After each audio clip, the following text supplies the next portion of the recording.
우리 오늘날 우리 평균 수명은 우리 남성은 한 80 정도, 80 이상으로 보고 있고 여성은 한 90 이상으로 보고 있죠. 그래서 그 80, 90 전에 돌아가시는 분 보면 참 좀 더 사셨으면 좋겠는데 라는 그런 말들을 종종 하곤 합니다. 그럼 바울이 활동하던 시대의 평균 수명은 어떠했을까요? 40 이하입니다. 그러니까 거의 다 40 전에 다 이렇게 죽는 그런 일들이 많이 있었죠. 고대의 도시에서는 죽음과 빈번한 일들이 굉장히 많았습니다. 우리 산부인과적인 그런 수술, 그런 기술들이 많이 없었기 때문에 낙태하는 이들도 굉장히 많았고 또 어머니 뱃속에서 사산하는 그런 영유아들이 많이 있었습니다. 그런 것들을 그냥 산에다가 묻는 것이 아니라 땅에다 버려두는 그런 일들도 종종 많이 있다는 것이죠. 또 어른들의 시체도 길거리에 방치되는 경우도 그 당시에는 굉장히 많이 있었습니다. 이러다 보니까 고대 도시에서 살아가는 사람들의 죽음에 관한 생각은 이 죽음이 언제든지 나에게 찾아올 수 있다라고 하는 그런 생각에 많이 사로잡혀 있었습니다. 그러면 예수 믿는 사람들, 그 당시에 고대 도시에서 예수 믿는 사람들은 죽음에 대해서 어떤 생각을 가지고 있었을까요? 예수를 믿고 따르는 그리스도인 모임 가운데에서도 죽음의 문제는 피할 수 없는 문제였습니다. 그러면 이 죽음이라고 하는 개념이 도대체 어떤 개념이기에 이 죽음의 문제가 우리를 도저히 벗어나지 못하게 하는 그런 아주 안타까운 장애물이 될 수밖에 없었을까요? 오늘 성경에서 말하는 죽음의 이해라고 하는 제목으로 여러분들과 한번 말씀을 나누었으면 좋겠습니다. 오늘 말씀에 전체적으로 이끌어가는 것은 13절 말씀을 보시면 전체적으로 이끌어가는 말씀이 나옵니다. 우리 13절 말씀 한번 보시죠. 형제들아, 자는 자들에 관하여는 너희가 알지 못함으로 우리가 원하지 아니하노니 이는 소망 없는 다른 이와 같이 슬퍼하지 않게 하려 함이라 라고 말합니다. 자는 자들에 관하여는 결국 죽었다는 이야기죠. 죽은 자들에 관하여는 결국 어떻게 하라는 얘기냐면은 슬퍼하지 않게 함이라 라고 이렇게 이야기를 하고 있습니다. 그러니까 바울은 이야기해요. 죽음을 경험한 자들의 가족을 향해서 슬퍼하지 말 것을 권면한다 라고 권면을 하고 있는데, 여러분 이것은 우리가 조금 더 깊이 생각해 봐야겠죠. 여러분, 우리 가족이 죽으면 슬픕니까 안 슬픕니까? 슬프죠, 그렇죠? 그러면은 이 슬픔을 우리가 어떻게 바라보아야 되는가? 바울이 말하는 것은 여러분 무엇을 말하고 있냐면 13절 하반절에 보면은 소망 없는 다른 이와 같이 슬퍼하지 않게 하려 함이라, 여기에 주목하셔야 됩니다. 슬퍼하지 않게 하려 함이라 라고 하는데 어떤 사람과 같이? 소망이 없는 사람과 같이. 그러니까 이 슬픔은 어떤 슬픔을 말하냐면 이유 있는 슬픔을 말해요. 왜 슬퍼하느냐? 죽었으니까 슬퍼하는 거죠. 근데 죽음을 어떤 사람이 당했느냐? 소망이 없는 사람이 당했다라는 이야기죠. 그럼 소망이 없는 이런 사람들에게 무엇을 어떻게 설명해 주어야 할까? 오늘 우리가 18절 말씀에 보면 그런 사람을 향하여 어떻게 하라고 이야기하냐면 위로하라라고 이야기를 해요. 그러니까 바울이 이야기하는 것은 무엇이냐면은 그리스도인이 가지고 있는 죽음의 개념은 소망이 없는 사람들이 당하는 죽음의 개념과는 다르다는 이야기입니다. 그렇기 때문에 소망이 있는 가운데 죽음을 경험하는 사람들에게 뭘 해야 되냐면은 18절의 말씀처럼 위로해야 된다라는 것을 의미하고 있는 것이죠. 그래서 바울은 죽음이 말하고 있는 성경적인 의미를 우리가 바로 알게 된다면 죽음 때문에 슬퍼하는 사람을 위로할 수 있다라는 것을 알게 됩니다. 제가 처음으로 장례를 집행할 나이가 31살 때였습니다. 젊었을 때 했죠, 그렇죠? 31살 때 했는데 31살 때 그때 유가족이 아직도 생각이 나는데 70, 80분 넘은 분들이었어요. 31살짜리가 80 넘은 그런 유가족들 앞에서 제가 무슨 위로를 할 수 있겠습니까? 아무 말도 못 하겠더라고요. 또 처음 장례하는 날이었고, 제가 처음 장례한 날이고, 저보다 훨씬 연배를 많이 사셨고 죽음에 대해서 훨씬 많이 경험하신 분들에게 제가 무슨 말로 위로를 할 수가 있겠습니까? 그러나 또 시간이 지나고 또 저도 또 한 해 한 해 지나가면서 나이가 들어가고 또 성경에 대한 죽음의 이해를 조금씩 알아가면서 장례식장에서 이런 분들에게 이런 위로가 필요하겠구나, 장례식장에서 이런 분들에게 이러한 설교가 필요하겠구나라는 것을 조금씩 경험할 수 있게 되었다라는 이야기죠. 오늘 여러분들도 이런 바울이 소망 없는 자들이 슬퍼하는 것, 또 만약에 또 그리스도인들이 죽음을 경험했다고 한다면 그런 분들에게 바울이 18절에서 말하는 것처럼 위로하라고 했다면 어떻게 위로할 수 있을까? 우리 이런 부분들을 여러분 한번 생각해 보면서 우리 주변에서 죽음을 당하신 분들을 우리 같이 한번 위로할 수 있는 그런 시간이 되었으면 좋겠습니다. 바울이 죽음이 일상인 고대 도시를 살아가는 데살로니가 성도들이 알기를 원하는 것, 여러분, 사랑하는 가족 또 마음을 나눈 우리 성도들이 죽음 때문에 헤어진다라고 하는 것은 여러분 매우 슬픈 일입니다. 그러면 여러분, 그리스도인이 죽음을 통해 오는 슬픔의 감정을 어떻게 표현해야 될까요? 여러분, 내 가족이 죽었어요. 그러면 막 엉엉 웁니다. 그럼 우리가 이렇게 이야기를, 종종 이렇게 이야기하는 분들 보아요. 좋은 곳 가셨으니까 너무 그렇게 하지 말아라. 그거는 별로 하나님이 기뻐하시지 않는 일이다. 이렇게 말하는 경우를 보는데, 이거는 조금 잘못된 위로인 것 같아요. 잘못된 위로이고 또 죽음에 대한 바른 이해가 잘못되었기 때문에 이렇게 말하는 것 같습니다.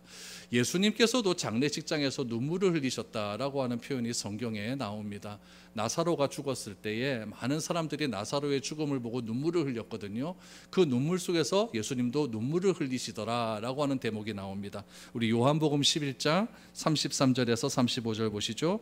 예수께서 그가 우는 것과 또 함께 온 유대인들이 우는 것을 보시고 심령의 비통이 여기시고 불쌍히 여기사 그들을 이르시되 그를 어디 두었느냐 이르되 주여 와서 보옵소서 하니 예수께서 눈물을 흘리시더라라고 말합니다.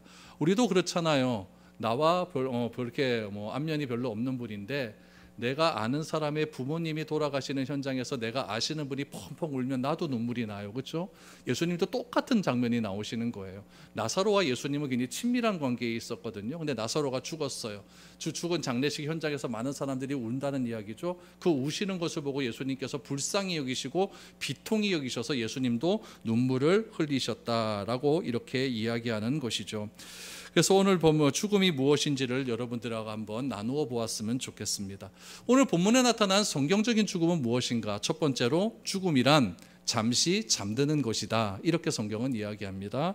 여러분 13절, 14절, 15절 말씀을 보시면 모두 죽음을 뭘로 비유하고 있냐면 자는 것이라고 표현해요. 자는 자라는 표현을 반복해서 사용하고 있죠. 특별히 16절 말씀을 보시면 그리스도 안에서 죽은 자들이라고 이야기를 해요. 그러니까 이 표현을 정리하면 어떻게 표현할 수 있냐면요. 죽음은 자는 거예요. 죽음은 자는 것인데 그리스도 안에서 죽은 자들을 향하여서 여러분 잔다라고 표현을 하는 겁니다. 그리스도 안에서 죽은 자들은 잔다고 하는 것은 결국 무엇이냐면은 다시 일어난다라는 것을 의미하고 있는 것이죠. 14절 말씀 다시 한번 보시죠. 우리가 예수께서 죽으셨다가 다시 살아나심을 믿을진데 이와 같이 예수 안에서 자는 자들도 하나님이 그와 함께 데리고 오시리라 라고 말합니다. 초대교회 때 이 부활에 관한 신앙은요, 신화나 허구적인 사실로 받아들이지 않았어요. 왜냐하면 예수님의 부활을 직접 목격한 사람들이 애법 많이 있었거든요. 그래서 초대교회 때는 예수님의 부활이 진짜 사실이다라고 하는 믿음이 굉장히 많이 있었다라는 이야기죠. 그래서 예수님의 부활을 통해서 죽음 이후에도 생명이 있다라고 하는 그런 부활 신앙이 굉장히 강하게 있었던 그런 시대입니다. 그래서 바울 사도도 고린도 교회에 들어온 거짓 선생들이 부활에 대해서 잘못된 이야기를 할 때 바울은 이렇게 권면을 했습니다. 고린도전서 15장 19절에서 20절 보시죠. 만일 그리스도 안에서 우리가 바라는 것이 다만 이 세상의 삶뿐이면 모든 사람 가운데 우리가 더욱 불쌍한 자이리라. 그러나 이제 그리스도께서 죽은 자 가운데서 다시 살아나사 잠자는 자들의 첫 열매가 되셨도다. 사망이 한 사람으로 말미암았으니 죽은 자의 부활도 한 사람으로 말미암는도다 라고 말합니다. 예수님의 부활을 통해 죽음이 끝이 아니다. 죽음이 끝이 아니라 새로운 생명, 우리가 이해하기 어려운 그런 새로운 생명이 우리에게 임하게 될 것이다 라고 말을 하고 있습니다. 그래서 예수님은 예수님의 부활을 통해서 우리도 부활한다고 믿는 사람, 우리도 부활한다고 믿는 사람을 예수 안에 있는 사람이다라고 이야기를 한 거예요. 그러니까 그리스도인이라고 하는 사실은 무엇이냐면은, 그리스도인이라고 하는 사실은 나도 죽음이 끝이 아니라 부활할 수 있다라는 것을 내가 받아들이는 사람이 그리스도 안에 있는 사람이다라고 이야기를 해요. 그래서 예수님도 나사로의 죽음을 이렇게 표현을 했어요. 요한복음 11장 11절 말씀을 보시니까 이 말씀을 하신 후에 또 이르시되 우리 친구 나사로가 잠들었도다. 그러나 내가 뭐하러 간다고 이야기하냐면 깨우러 간다라고 이야기를 합니다. 그러니까 성경에 나타난 죽음은 무엇을 이야기하냐면은 인생의 어느 시점에서 우리가 잠이 들어요. 이걸 죽음이라고 이야기하죠. 인생의 어느 시점에서 우리가 잠들었다가 다시 뭐한다? 깨어난다라는 것을 의미하고 있는 것입니다. 여러분, 우리도 그렇잖아요. 굉장히 피곤해요. 몸이 많이 피곤하고 어렵고 막 그런 상황이 있는데 한숨 푹 자고 나면은 여러분 몸이 회복되는 걸 볼 수 있는 것 아니겠습니까? 마찬가지로 우리도 이 고단한 세상 가운데, 어려운 삶 가운데 죽을 수 있어요. 죽었지만은 우리가 죽는 것이 아니라 잠잔다라고 하는 그런 개념 속에서 새롭게 깨어난다는 거죠. 새롭게 깨어나게 되면은 그 새롭게 깨어나는 그 삶을 통해서 우리가 이 땅에서 맛볼 수 없는 영생의 삶을 우리가 경험할 수 있게 된다라는 겁니다. 그래서 항상 죽음에 대한 것을 먼저 이해할 때 죽음이란 무엇인가? 끝이 아니라 자는 것이다 라는 것으로 우리가 위로를 할 수가 있습니다. 두 번째는 무엇이냐면은 자기 때문에 무엇이 나오냐면은 제외할 수 있다. 마지막 날에 제외할 수 있다라는 것을 기억하셔야 됩니다. 15절 말씀을 보시죠. 우리가 주의 말씀으로 너희에게 이것을 말하노니 주께서 강림하실 때까지 우리 살아남아 있는 자도 자는 자보다 결코 앞서지 못하리라 라고 말합니다. 여러분, 이 말씀을 우리가 조금 바르게 이해할 필요가 있어요. 죽음은 끝이라고 생각하기 때문에 이 죽음에 대한 이 죽음 이후의 삶이 있다라는 것을 우리의 이성과 생각으로 받아들일 수 없습니다. 그러나 여러분, 이 죽음 이후에 또 다른 생명이 있다라는 것은 부인할 수 없는 사실입니다. 여러분, 우리가 성경을 읽을 때 진짜 조심해야 될 것은 무엇이냐면 문자적으로 그대로 읽으면 안 된다라는 사실이에요.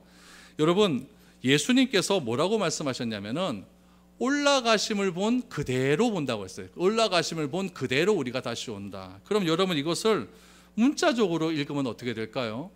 예수님께서 어느 날 갑자기 하원에서 내려오세요.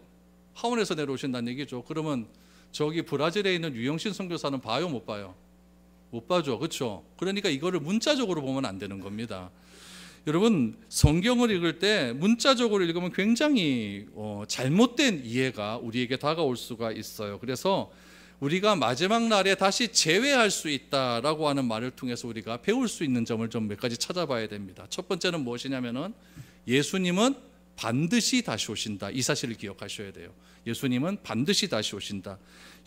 여러분, 16절 말씀을 보시면 이렇게 나와요. 주께서 호령과 천사장의 소리와 하나님의 나팔 소리로 친히 하늘로부터 강림하시리니 그리스도 안에서 죽은 자들이 먼저 일어나고 라고 했어요. 15절 말씀을 보면 주께서 강림하실 때 그랬죠. 주께서 강림하실 때 그 강림을 16절에 보면 어디에서 강림하신다? 하늘에서 강림하실 때라고 이야기를 했어요. 그러니까 여러분, 우리가 그냥 문자적으로 그대로 생각하면 예수님이 하늘에서 이렇게 내려오신다 이렇게 생각을 할 수가 있어요. 여러분, 데살로니가에 보낸 이 바울의 편지는 언제 기록된 편지냐면 51년에서 52년 사이에 보낸 편지였어요. 우리 오전에는 49년이었죠. 51년에서 52년 사이에 보낸 편지. 그때와 지금과의 시간적 차이가 2000년 차이가 납니다. 그렇기 때문에 여러 가지 것들이 다르게 생각될 수가 있는 거예요. 그 당시의 상황과 배경, 언어로 먼저 이해를 해야 된다는 거예요. 그 당시에는 이렇게밖에 쓸 수가 없었어요. 근데 오늘날에를 쓰면 또 다르게 쓸 수가 있겠죠. 그 당시에는 이렇게 쓸 수밖에 없었다는 이야기예요. 그럼 문자 그대로 한번 우리가 생각을 해보죠. 땅이 있어요. 그럼 하늘이 있죠. 땅과 하늘 사이에 공간이 있어요. 그렇죠? 그럼 예수님께서 하늘에서 다시 내려오신다라고 하면은 하늘이라고 하는 것에서 공간을 통해서 이 땅으로 내려오신다. 이렇게 지금 우리가 이해할 수가 있죠. 하늘로 승천하신다라고 생각하면 어떡합니까? 땅에서 공간을 통과해서 하늘로 가신다. 그럼 하늘 이후에는 어디로 가십니까? 하늘 이후에는 지구 뚫고 대기권 뚫고 그럼 어디로 가시죠? 이 얘기는 태웅이가 한 얘기입니다. 아주 어렸을 때 주일학교 때 이걸 배웠죠. 하늘로 가시다 그러면 그럼 그 다음엔 어디 가는데? 지구 뚫고 대기권 뚫고 어디 가셨노? 이렇게 하더라고요.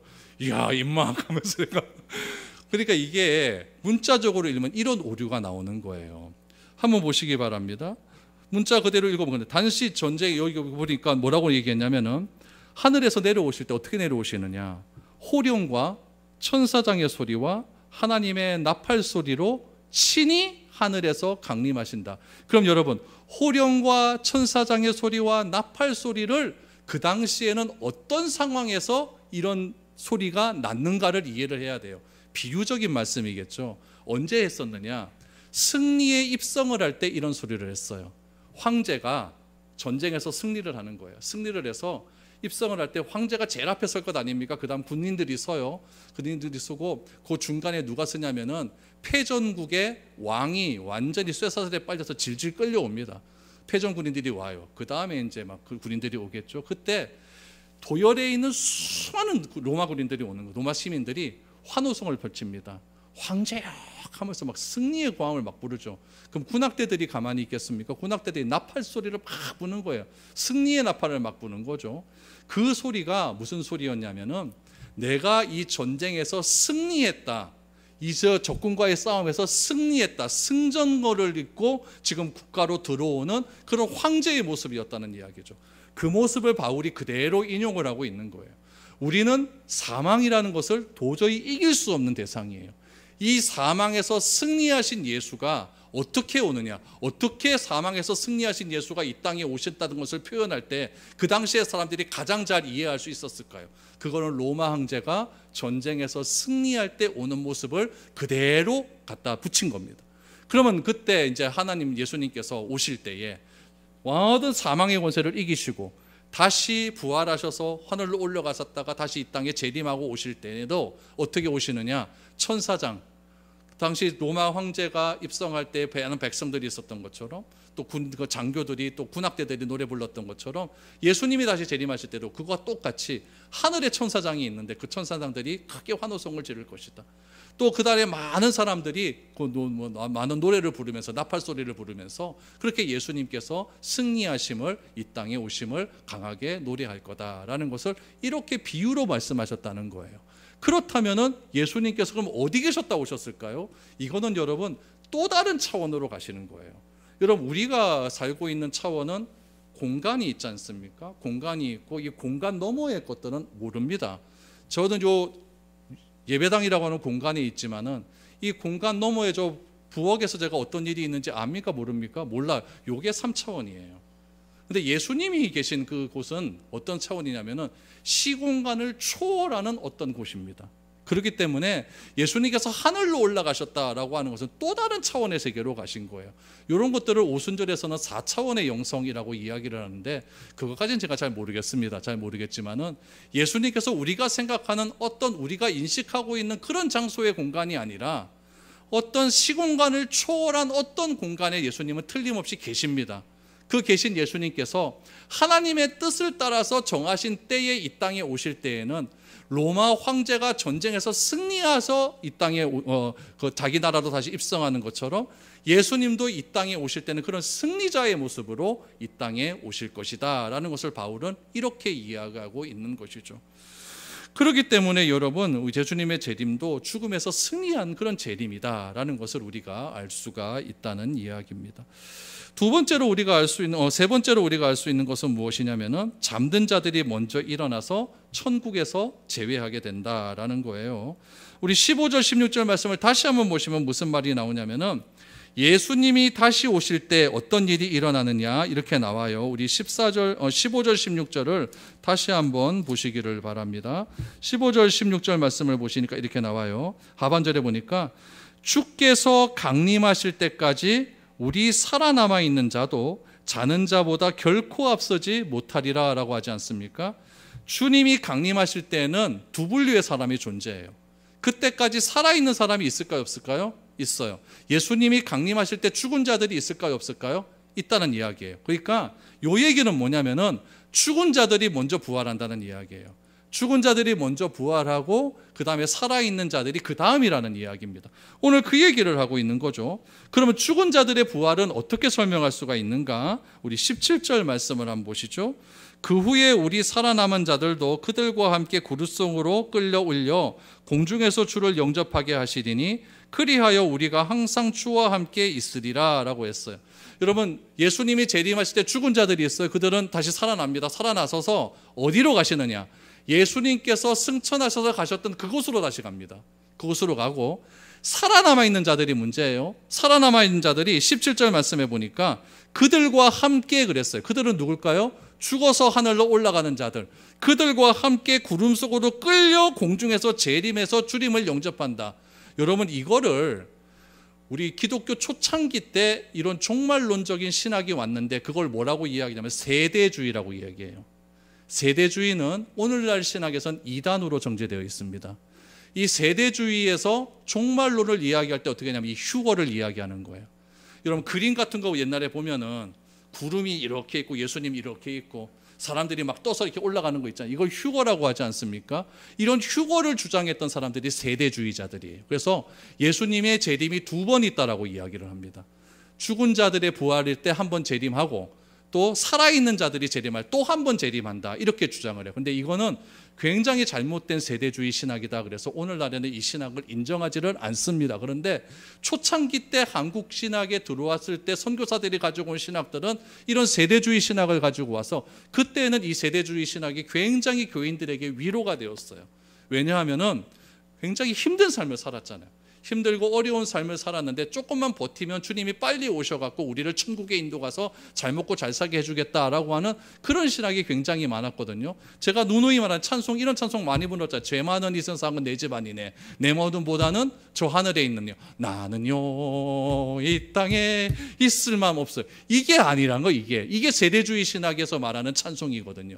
그러니까 세대주의 신학은 다 끝났어요. 이제 그런 신학이 없어요. 그런 신학은 잘못되었다고 아예 정죄를 했어요.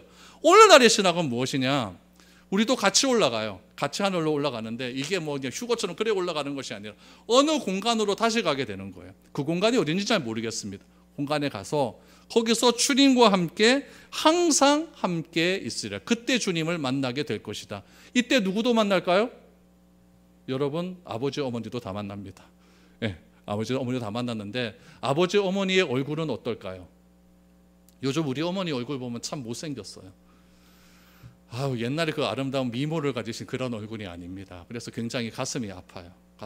사진 찍자 그러면 사진도 잘 안 찍으려고 그래요. 그래서 우리 어머니들 사진 한번 찍어드릴까 그랬더니 내 얼굴 이거 무슨 사진 찍으려고 하노 막 이렇게 얘기를 하거든요. 그 얼굴로 가실까요?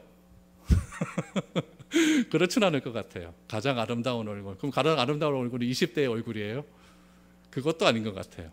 그냥 가장 아름다운 모습일 것 같아요. 나이에 상관없이 가장 아름다운 모습, 그 모습으로 천국에서 우리가 그분을 만나게 될 것입니다. 그래서 사랑했던 사람과 다시 만나서 우리가 주님 앞에서 뭘 할까요? 영원토록 하나님께 예배드리는 그런 일들이 요한계시록에 보면은 나오게 될 것이다라고 말을 하고 있는 것입니다. 그래서 여러분 이 세 가지를 기억하라는 거예요. 첫 번째로 죽음이라는 건 뭐냐? 잠드는 것이다. 두 번째로 죽음은 마지막 날에 반드시 재회하게 될 것이다. 세 번째, 잠자는 자들이 먼저 일어나서 사랑하는 사람들과 만나게 될 것이다. 이것을 잘 기억해서 18절의 말씀처럼 그러므로 이러한 말로 서로 위로하라 라고 말을 하고 있는 겁니다. 우리가 장례식장에서 가장 슬프게 우는 것은 못 보기 때문에 우는 것 아니겠습니까? 그러나 우리가 다시 만나게 될 것이다. 그러니까 소망을 가지고 우리가 조금만 참고 견디자라고 이야기를 하고 있는 겁니다. 죽음이라는 것은 인류에게 있어서 굉장히 중요한 문제예요. 누구나 한 번쯤은 경험해야 되는 거죠. 누가 먼저 죽고 누가 나중에 죽느냐 이 차이만 있을 뿐이에요. 고대 사회에서의 죽음이라는 것은 당시 사람에게는 굉장히 일상과도 같았어요. 평균 수명도 짧고 질병과 전염병으로 너무나 많은 사람이 일찍 죽었기 때문에 죽음 이후의 삶에 대해서 많은 사람이 관심을 가지고 있었습니다. 그러나 오늘날에는요, 어지간하면 안 죽습니다. 병원 가면 다 살려냅니다. 다 살려내고 굉장히 요즘은 잘 안 죽는 것 같습니다. 그래서 과학이 우리가 경험해야 될 죽음을 극복할 수 있을 것이다 라고 하는 그런 기대 심리가 굉장히 많이 있었죠. 그래서 죽음이라는 것을 여러분 역사 속에서 가만히 한번 살펴보면 죽음을 극복할 수 위해서 어떻게 해야 되는가에 대한 역사적인 기록이 굉장히 많이 남아 있어요. 우리 성경에 보면 우리 애굽이라고 하는 나라가 나오지 않습니까? 애굽이라고 하는 나라도 평균 수명이 그때 당시 한 34 정도밖에 되지 않았거든요. 그러니까 파라오가 죽음에 대해서 굉장히 관심을 많이 가져요. 그래서 막 피라미드도 막 짓고 그랬는데 그 당시에 죽음에 대해서 관심을 가졌기 때문에 죽음 이후에 30만 년 이상의 시간이 더 있을 것이라고 생각을 했거든요. 그래서 미이라를 만들어요. 미이라와 뭘 같이 넣는지 아십니까? 심장을 같이 넣어요. 심장. 왜 심장을 같이 넣냐면은 심장의 무게가 가벼우면 가벼울수록 영원히 보장된다라고 생각을 했어요. 그래서 여러분 혹시라도 TV에서 이집트 어떤 그림이나 문서 같은 거 보면은 이집트의 죽음을 관장하는 그 신이 오시리스라고 하는 신인데, 그 신이 저울을 들고 양쪽에 한쪽에는 깃털, 한쪽에는 심장을 놓고 이렇게 저울을 재는 그런 장면들, 그림들이 있습니다. 이런 그림들이 무엇을 상징하냐면은 죽음 위에 이런 것들이 있다. 그래서 그들은 미라를 만들 때 고양이를 같이 넣었다 그러죠. 왜 넣었을까요? 애완동물이 필요하거든요. 죽음 이후에 사는 것도 애완동물이 필요해서 이 애완동물과 함께 살라고. 또 파라오가 죽었을 때 같은 또 시녀들도 같이 매장을 했다고 하지 않습니까? 이 사람도 죽음 이후에 같이 돌봐줄 그런 부하들이 있어야 되기 때문에 그런 일들도 있었다라는 거예요. 동양에서는 진시황이 죽음에 대해서 굉장히 관심이 많았죠. 불로초를 얻기 위해서 굉장히 노력을 많이 하지 않았습니까? 중국의 진시황 시대 때는 무슨 사상이 유명했냐면 도교 사상이 유명했어요. 도교는 순자가 만든 사상이거든요. 이 도교 사상의 가장 핵심은 뭐냐면은 내가 잘 수양을 하면은 도사가 된다는 거예요. 도사. 그래서 불로 장생하게 된다라고 하는 그런 사상을 가지고 있었죠. 그래서 이 진시황이 굉장히 불로초를 찾기 위해서 노력을 했는데, 이 도교에 굉장히 좀 도사가 되는 그런 인물이 한 명이 있었습니다. 그 사람의 이름이 뭐냐면은 서씨입니다. 서불이라고 하는 사람이에요. 이 서불이라고 하는 사람이 진시황에게 간 거죠. 진시황에게 가가지고 내가 불로초가 있는 곳이 어디 안다. 이 불로초가 어디 있느냐? 바다 한가운데 어떤 섬에 있는데, 이 섬에 가기 위해서는 배가 60척이 필요하고 은이 30냥이 필요하고 사람들, 어린 젊은 여자와 어린 소녀들이 3,000명이 필요하다. 이거를 진시황이 들어줬을까 안 들어줬을까요? 들어줬어요. 들어줘가지고 이 사람에게 줬더니 이 사람이 사기를 친 겁니다. 그래서 첫 번째는 다시 돌아와요. 다시 돌아와서 더 필요하다 그래서 더 줬거든요. 그래도 두 번째는 안 돌아서 사기를 쳤어요. 그러면서 불로초를 찾다가 이 진시황이 발견한 것이 뭐냐면 수은을 발견해요. 수은. 이 수은을 녹여요. 녹여갖고 그걸 먹으면 일시적으로 피부가 탱탱해지는 효과가 있거든요. 수은 먹지 마십시오, 여성들. 탱탱해지는 효과가 있어서 수은을 자꾸 먹다 보니까 신경계가 마비돼 갖고 진시황이 그렇게 죽습니다. 그래서 진시황의 무덤에 보면은 여러분, 진시황 무덤이 여러분 한 60만 평 된다고 그러지 않습니까? 거기에 전설에 의하면 수은의 강이 흐른다 그러잖아요.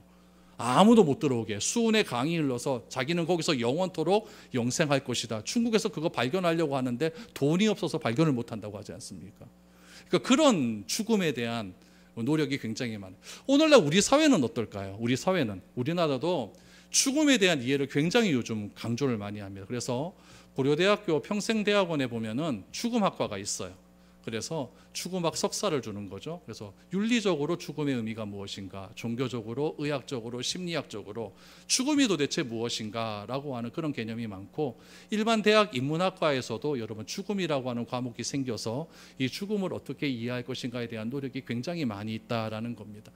이런 이해론들이 굉장히 많지만 우리 성경에서 말하는 죽음은 무엇이냐? 다 죽음은 똑같습니다. 죽음은 끝이다. 그러나 성경에서 말하는 죽음의 이해는 무엇이냐? 이런 것보다는 죽음은 사는 것이다. 그러나 우리는 다시 살아날 수 있다.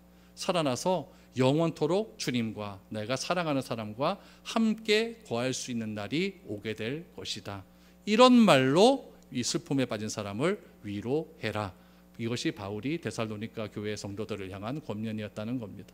우리 주변에도 죽음을 당한 사람들이 있을 겁니다. 그런 분들에게 이렇게 권면할 수 있기를 바랍니다. 그래서 죽음을 여러분 당하는 사람들에게 전도의 기회로 삼으시고, 이런 망자는 어차피 이제 돌아가신 것이고, 중요한 것은 유가족들 아니겠습니까? 유가족들이 이 죽음으로 인하여서 자신의 삶이 더 이상 훼손되어지는 것이 아니라 죽음으로 인해서 다시 한번 죽음의 의미를 깨달아서 우리 다시 만날 수 있는 그런 아름다운 날들을 기대하며 살아갈 수 있도록 우리 죽음에 대한 바른 이해가 우리 가운데 날마다 넘쳐날 수 있기를 축복드립니다.